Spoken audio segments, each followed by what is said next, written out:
What if I told you that Ferrari has just made the riskiest decision of the last 15 years in Formula One? What if SF-26 is the last real chance to break a title drought that already seems eternal?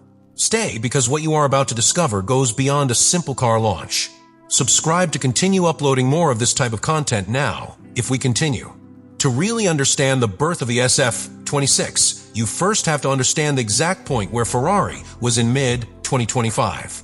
After a previous season in which they achieved their best performance in more than a decade, finishing second in the Constructors' World Championship, Ferrari started 2025 hoping to establish itself as a regular power. But very soon, that illusion collided with harsh reality. McLaren not only maintained its dominant 2024 form, but amplified it from the first races of the calendar. The differences in classification were great. The race simulations even worse. The trend was irreversible. Red Bull, although less dominant than in previous years, still posed a solid threat. It was then, at the end of April, when a historic decision was made in Maranello to completely abandon the development of the SF-25, even with more than 2/3 of the season left to play. From a competitive point of view, it was planned suicide. But from a strategic level, it was a desperate bet to redirect the future of the team. This was not a technical decision, it was a philosophical statement. Ferrari stopped competing to begin rebuilding. The order came directly from Frédéric Vasseur, team manager, who publicly acknowledged the move. McLaren was destroying us. There was no point in continuing to try to win a championship that was no longer achievable. So we put everything in 2026, he explained. The code name for this decision was Project 678, the internal code for the SF-26 single seat. From that moment on, every dollar of the budget, every hour in the wind tunnel, every CFD simulation, every review of parts and setups was assigned to a single mission: build the 2026 car as if it were the last one Ferrari would design. The curious thing is that not everyone in the paddock believed that this strategy was prudent. Some classified it as an act of weakness. Abandoning an entire season meant giving up visibility, points, and eventually political power. But internally, at Ferrari, there was a different reality. It was the first time since the days of Jean Todt that the Scuderia had such a radical approach, a long-term vision without external interference. This was the starting point of the SF-26, not as a car, but as a symbol. An act of redemption, a last attempt to escape from eternal second place. And for the first time in years, it seemed that everyone within the organization was aligned behind a single idea. If we were going to fail, let it be by failing at everything. Because sometimes to get back to the top, you have to risk absolutely everything. January 23rd, 2026. That was the date that Ferrari chose to present the SF-26 to the world. But what seemed like a simple marketing event hid behind it a very high-risk technical move. Frédéric Vasseur, in one of the most radical decisions of his management, revealed that the car would be completed assembling the day before the launch, the 22nd. It was not an accidental delay. It was a deliberate strategy. Maximize every minute available for development, mock testing, and last-minute revisions. In Formula One, where every millisecond counts, Ferrari decided to squeeze every last breath of regulation time before the car had to hit the track. The place chosen for this first contact was not coincidental. Fiorano, Ferrari's private circuit, full of history and tradition, was the setting. There where the cars that won world championships have been tested, the SF-26 would take its first steps. But beyond the symbolism, what this date represents is the culmination of a development that Ferrari designed as if it were a space mission. Because assembling an F1 car in the last 24 hours before shooting is not just assembling parts. Is coordinating entire departments, validating software, checking sensors, installing power units, synchronizing electronic maps, and verifying each parameter of the ERS. Vasseur defined it as an aggressive bet. And he wasn't exaggerating. This entire approach demonstrates the extent to which Ferrari has understood that success in 2026 will not come with conservative solutions. What is being built in Maranello is not simply a competitive car, it is a manifesto of intentions. Therefore, Ferrari is not only optimizing aerodynamics or the engine. You are redesigning the way you work. This compressed schedule is not only part of the SF-26 project, it is the project.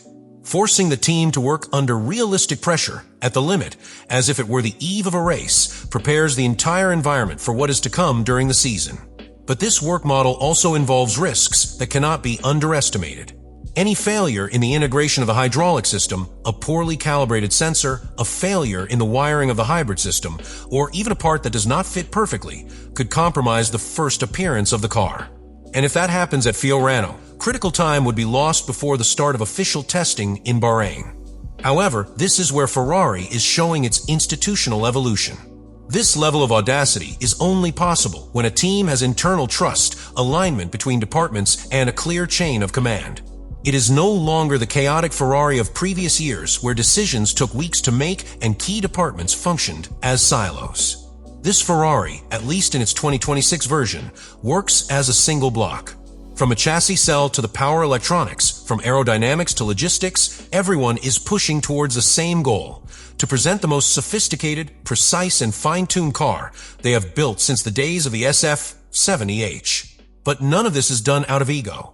Every day gained in development, every extra simulation, every aerodynamic adjustment that can be tested before final assembly is one more weapon to fight against McLaren, Red Bull, and Mercedes. In a modern Formula One, where the margins of advantage between teams are defined in hundredths of a second, that last night of January 22nd can make the difference between winning races or remaining an unfulfilled promise. One of the most surprising technical decisions of the SF-26, and undoubtedly one of the most revealing of the change in philosophy at Maranello, is the return to the pushrod suspension system on both front and rear axles. This move is not just an architectural modification. It is a radical statement about how Ferrari intends to interpret the new 2026 era of regulations. For Ferrari engineers, the return to the rear pushrod also represents a substantial improvement in the car's predictability.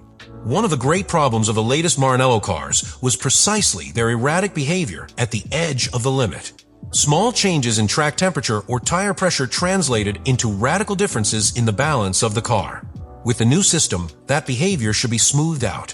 The car will gain linearity of response, which translates into confidence for the driver and more reliable data for the engineers. If the pushrod suspension represents a philosophical change in the chassis, the real knock on the table of the SF-26 is hidden where very few can see it, in the heart of the engine. Ferrari has made a decision that, for months, was considered unthinkable within the modern Formula One paddock, abandoning traditional aluminum cylinder heads to opt for cylinder heads made of steel alloy. At first glance, it seems like a step backwards. Steel is heavier, more difficult to machine, and in theory, less efficient for a sport obsessed with mass reduction. But that is precisely the key. Ferrari is not looking for the conventional. You are looking to survive and dominate in a completely new technical environment. The 2026 regulations radically change the way energy is generated and managed. The power unit will need to produce a much greater proportion of its output from the electrical system, while the internal combustion engine will work under extreme thermal and pressure regimes never before seen in Formula One. During the initial phases of development, Ferrari discovered that aluminum cylinder heads, even with advanced alloys, were beginning to show signs of structural fatigue under these new conditions. Microcracks, thermal deformations, and loss of tolerances appeared earlier than was acceptable for a championship with strict reliability limits. This is where the steel comes in. Unlike aluminum, steel offers much higher mechanical and thermal resistance, capable of withstanding higher combustion pressures and more aggressive thermal cycles without degrading. This allows Ferrari to push combustion to more efficient limits, maintaining overall stability for a greater number of kilometers.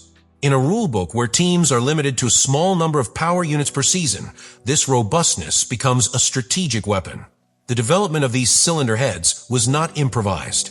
Ferrari worked in collaboration with AVL, one of the world's most advanced companies in engine engineering, to design a solution that compensated for steel's main defect: weight. Through extreme machining techniques, optimized internal design, and reinforced structures only where strictly necessary, they managed to reduce the mass penalty to acceptable levels. The result is a cylinder head that is heavier than aluminum, yes, but also much more stable, more precise, and capable of operating in wider performance windows. The SF-26 is not a car that simply joins the 2026 grid. It is, in many ways, Ferrari's most ambitious project in decades. But that ambition does not come alone. It brings with it a list of immense expectations, and with them, pressure that can make even the best technical plan falter. Because in Formula One, the line between revolution and disaster is dangerously thin. Subscribe to continue uploading more of that content. Now, you really think about all this.